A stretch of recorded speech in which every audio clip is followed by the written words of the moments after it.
Welcome back, Kiwi Yoinkers and all other folk, to Sunsaw Gaming.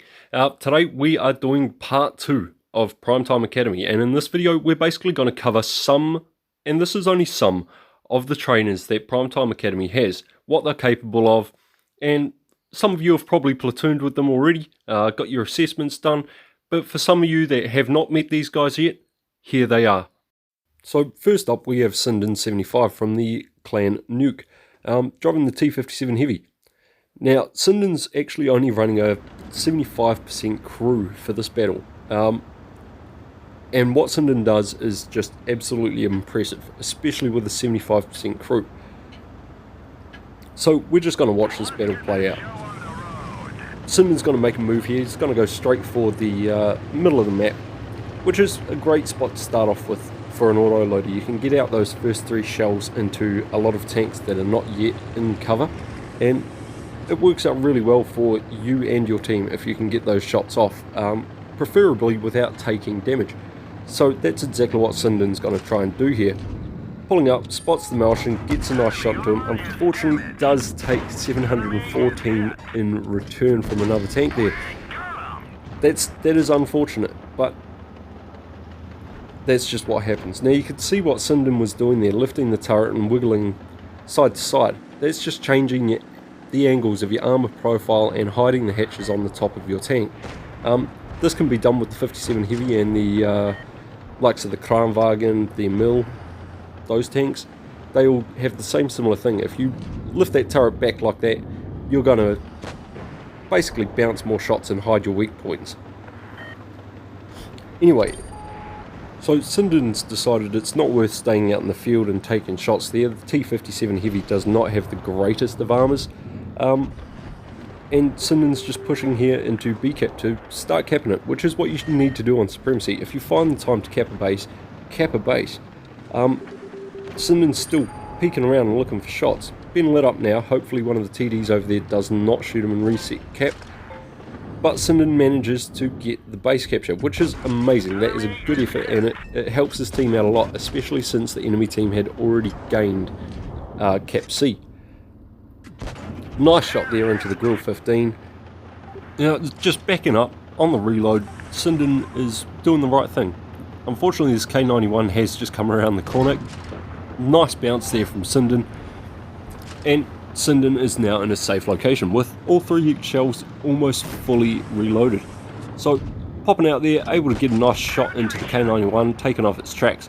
Now this waffle has been punished for being so aggressive, and it's not going to end here. Sindin's just going to roll around the corner, finish off that waffle, and that is the end of him. Back to the garage for you. Very nice shot there into the K91 as it tries to pass, and very good map awareness here by Sindin as well. Now Sindin knows that the allied team have the flank covered, so doesn't have to worry about that. Instead, Sindin just focuses on what's in front of him, what's trying to take cap B, focusing on getting those supremacy points and holding this very vital section of the map. Now that K91 got absolutely whopped for that little stunt there, pulled out in the open, not a good idea. Now at this point Sindin knows that the enemy team has pushed around to that side of the map and takes a very nasty shot there. Oh, but he's gone and got safe behind cover now, and the Centurion 7-1 has done the right thing, trying to take these cap points, trying to fend it off, but against players like Sindin and tanks that are higher tier, it's just not going to work out in your favour. Gets the full clip reload on, which is the right thing to do. If you've got no targets in an autoloader tank, reset your shells. Don't run around with 1 shell, because then if you come up against someone, you're going to lose that shell and have to sit there and wait while they shoot you for 20 seconds or however long it takes for each different tank. But gets the full reload on and goes hunting for this last tank. Sindin knows he's out this direction somewhere because this is the tank that shot him earlier. And there you go. Sindin has been lit up by this enemy tank and basically can guess exactly where he's going to be. He's going to be in the back of the map somewhere. I mean, it was a risky move pulling out there. The STB1 could, if they were a better player and if they were behind that rock, could have taken out a 57 Heavy there. But great gameplay there by Sindin. Amazing work, especially in a tank with only a 75% crew. So that's one of the original trainers that were there. Nice ace mastery, 5,509 damage, pulling in some good credits with 3 kills, and amazing teamwork. So next up we've got General Chris M from INQ driving the Vickers CR on Naval Frontier. This is a very interesting map, and a very interesting match indeed as well. General Chris is basically going to head out to the medium side. He is outnumbered mediums wise. I mean, there's only the 2 light tanks on his team versus the 2 light tanks and the 1 medium on the enemy team. But when you're a skilled player, you can make these sorts of decisions and do what General Chris does in this battle. And these are the things that these instructors at prime time are going to be teaching you. It won't all come instantly. The process of them teaching you is going to take a little bit of time, especially for pulling off stuff like this. Now you can see he does have the support of his teammate here. His TD has gone out to the left towards the heavy side of the field, and his teammate is now ditching and going centre field. So General Chris is just going to pull up into this very, very nice hull down spot, gets a very good shot into the side of the T92 through the crates there, and spots up the ISU 152 that is coming across the top. Now from this position, ooh, very nice shot into the side of the E50M there. From this position though, General Chris is basically going to be able to farm these guys without taking too much damage. Hopefully, unfortunately he is taking a fair few shots here and bleeding quite a bit.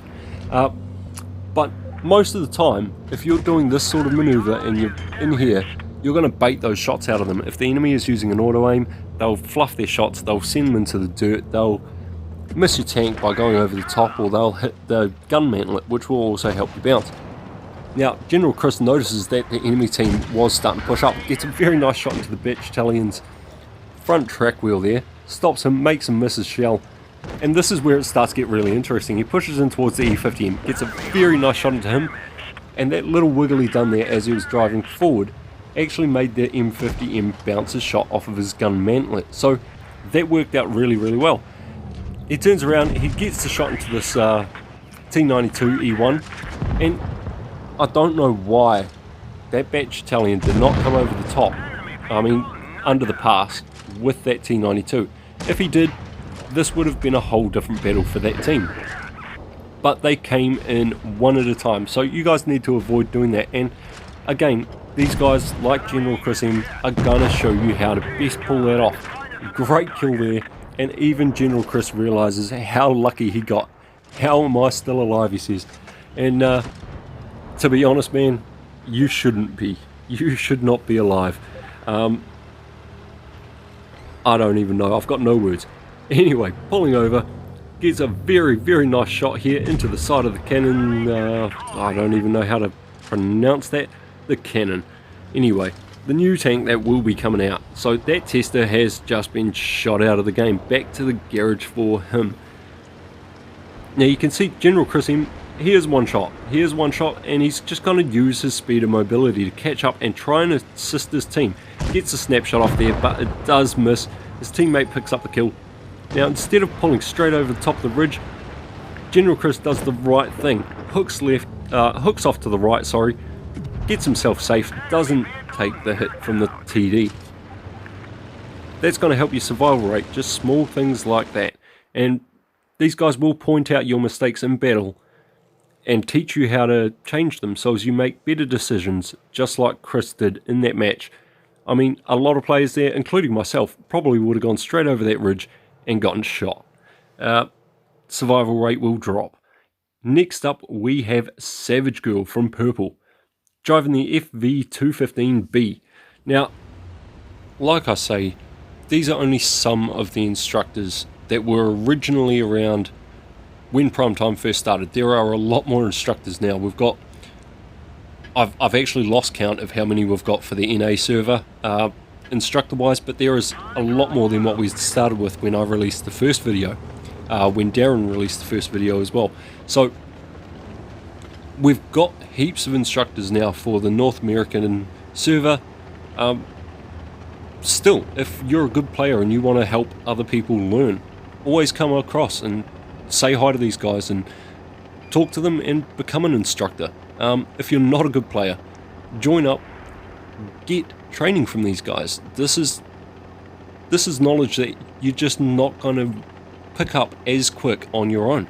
And these guys are very, very good at what they do, as you're going to see here from Savage Girl. Now, she's taken the FV215B, basically straight down the medium route. Now, this tank is amazing against mediums. Pulls over here, first thing, IS-7. It's a damn good thing, actually, that Savage Girl came this way, because if Savage Girl did not, this lone medium and the tank destroyer behind would not be able to easily deal with an IS-7, let alone a T57 Heavy and the standard B. Like, most of the enemy team, power anyway, is sitting here on the side of the field right in front of Savage Girl. And just look at the amazing job here, using the ridgeline, using the angles, constantly wiggling, just aiming in those shots, making sure they go in there, raising the turret, hiding the weak points. This is stuff that takes a lot of practice and a lot of skill too. And when you're learning it from people like Savage Girl and the rest of the guys over at Primetime, I mean, even some of the trainers that train the lower players will show you how to pull this stuff off. And they're vital things to surviving. I don't know many people at all in the game who could sit in this position like Savage Girl is and deal with these 3 tanks. I mean, look at that block damage. 3,150 blocked, now 3,400 blocked damage. This thing only has 2,400 hit points. I mean, that is an impressive amount of damage blocked. Now, in that time that I've been bouncing shells off of Savage Girl, the allied teammates have managed to push through and start being really aggressive on the enemy side of the field. And Savage Girl has just taken these guys right out of the game. They've sat here shooting at Savage for a very long time. Very nice HU roll into the back of that standard B as well. Great job done there. Now, hopefully picking up the kill, very nice. So, that was just great gameplay, and that's what you're going to learn over at Primetime Academy from these guys, and all of the other instructors as well. Just learning how to use your tank effectively and bleed the enemy like Savage has done in this match.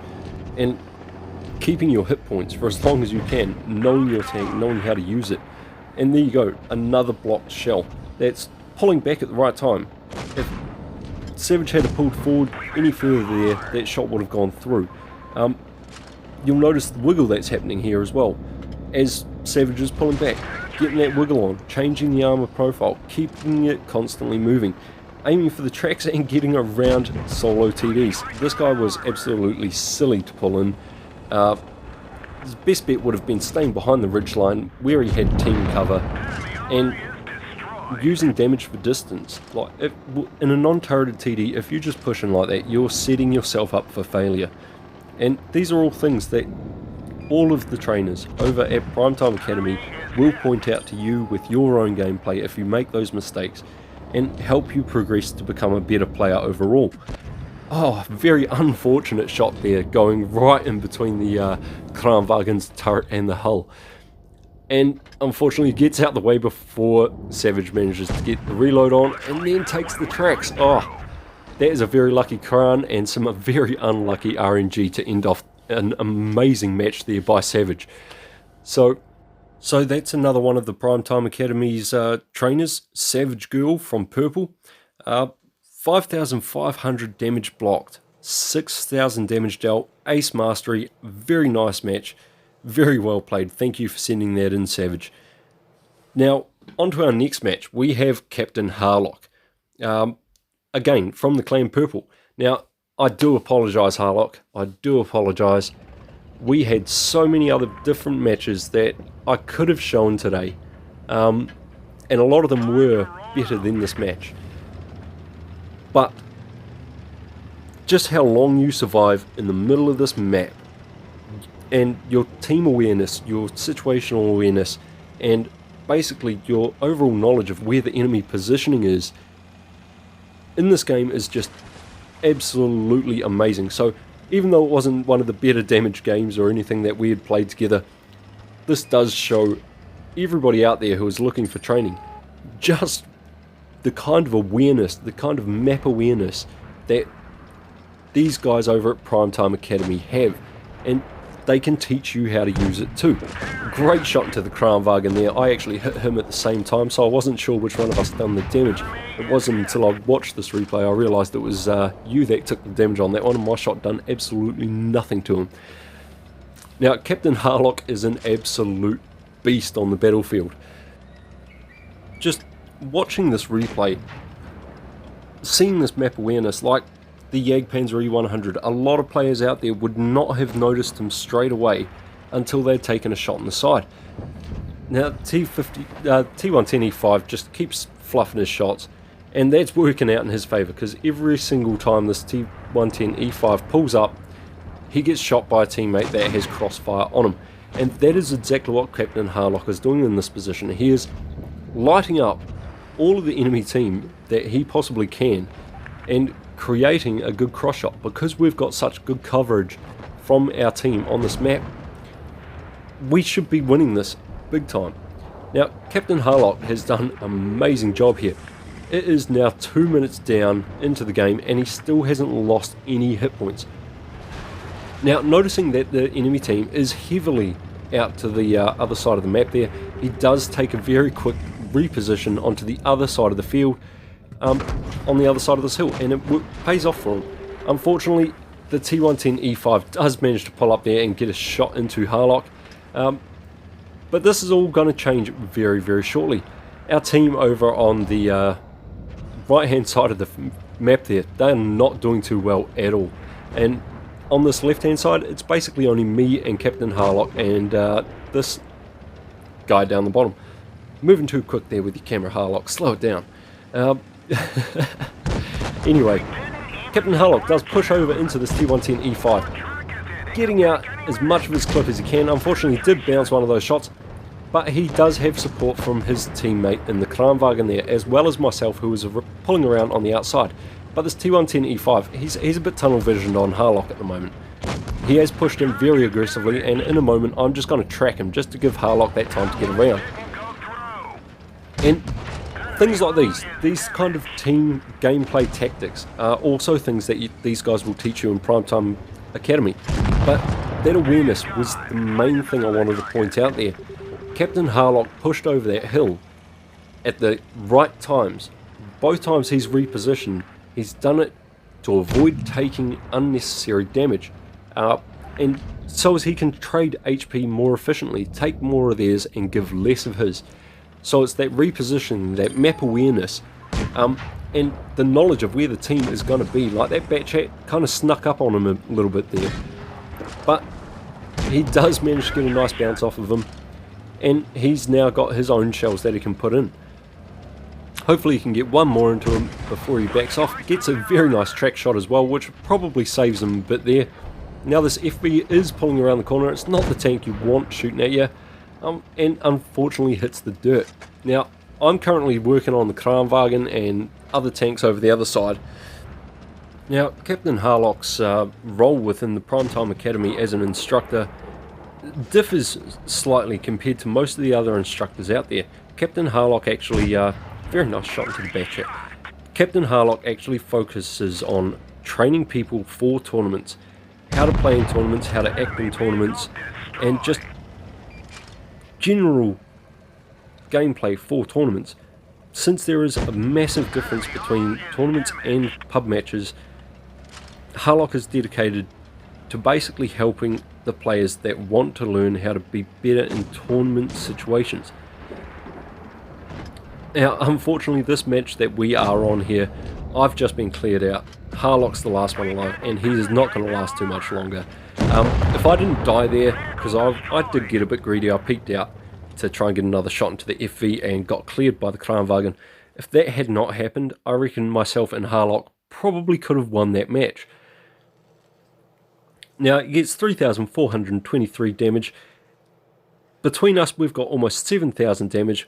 We done as much as we could on our side of the field while the rest of our team died on the right hand side.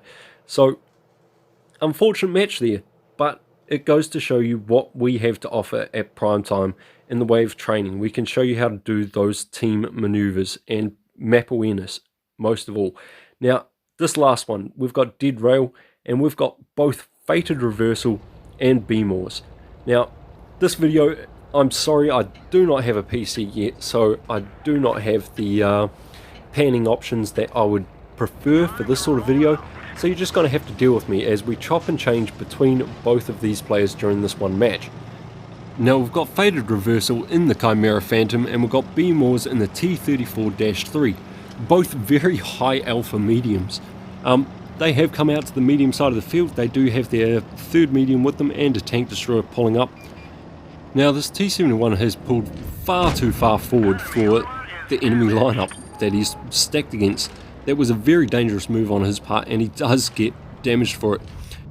Now we've swapped back up to BMORs at the top here just because in a second Fated is going to pull back up to the top here. This is where the main focus of the enemy tanks currently is. So this is where their guns need to be. Now while we're up here watching BMORs getting a very nice shot into the side of the defender, Fated is just pulled himself back down, pulled himself around. He's noticed this heavy tank that's on the outside and he's just going to stop this guy from pulling in. He's going to stop that heavy tank from pushing up onto his mediums and creating a crossfire. So what Fated is doing here is basically saving his entire team a whole lot of hassle. Very nice bounce, and we jump back up to BMORs. Now BMORs is pulled forward, the enemy here have dropped off the hill, and unfortunately he does not take the shot at the AMX, but better to save the shot and not use it than risk missing it and needing it. He does get a nice shot into the Defender Mark 1, takes one in return, doesn't quite see the A45 there because he hadn't been lit up just yet, and takes a nasty little shot in return. Not too much alpha damage on that tank, so it's not going to matter too much. Pulls behind this rock to try and get safe, noticing that the AMX AC is coming up, and he's just going to wait for Fated now to pull around the corner and get a shot into this AMX, who has just backed off and made that gun depression a little bit more difficult. But there we go, nice max roll, clearing him and freeing up BMORs. So now BMORs can move again. This Progetto has pulled up around the top and Fated's going to start chasing after him. He's going to go around this corner. BMORs is behind him, he's giving chase as well. But BMORs isn't going to go the whole way around. He's going to turn around about now and he's going to try and get some shots into tanks as they cross over. Now this WZ has stopped Fated from being able to chase after the Progetto, and BMORs also missed the shot on him, I believe, as well. So he got very lucky getting away there. Now nice bounce by the FV201, takes one in return, and now these two guys are able to just use this rock. And watch how they work together as a pair in these close quarter situations. These guys don't bump into each other, not even once. And this kind of awareness of where your tank is and the obstacles around you, it's just absolutely amazing. And these guys will help anybody that gets training refine that sort of skill set. Now this FV201 did make a massive mistake pulling forward there. He left himself open and he gets cleared out. That's just the way it is. Now Fated Reversal in the Chimera is basically going to be the front tank here. He's got all the hit points while BMORs has already used his hit point pool. So BMORs is just going to try and stay safe. Unfortunately he does take that nasty shot, but I showed that shot because that's going to be very essential later on. He's taken note of where that shot came from. He's stayed here, he's stayed safe behind this hill. That WZ can't hit him, but that WZ is not going to move because he wants it. Fated is just going to use that opportunity to pull him behind here on this tunnel vision tank and just start plugging away at him. Now when this WZ finally does turn around to try and take out Fated, BMORs is there for the kill. It's that kind of teamwork that and maneuvers, just learning to be patient and making the correct decisions to keep yourself alive and deal out damage to the enemy team, that these guys are going to be able to help you with. And there are so many instructors there now that I mean, they're still trying to get through the amount of players that have also swarmed into the server. Hopefully everybody can get on top of it soon. We are getting a lot more instructors coming in, and the channel is growing. The academy is growing, and it's great to see. So thank you to all the players that have come and started to be a part of Primetime Academy. And a massive thank you to all of the trainers and instructors from Primetime Academy. You guys are doing an amazing job with everything that's been going on and the massive influx of people that have come into the server.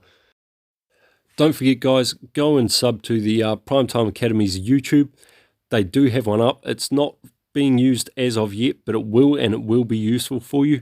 Until next time, stay safe, use cover. Cheers.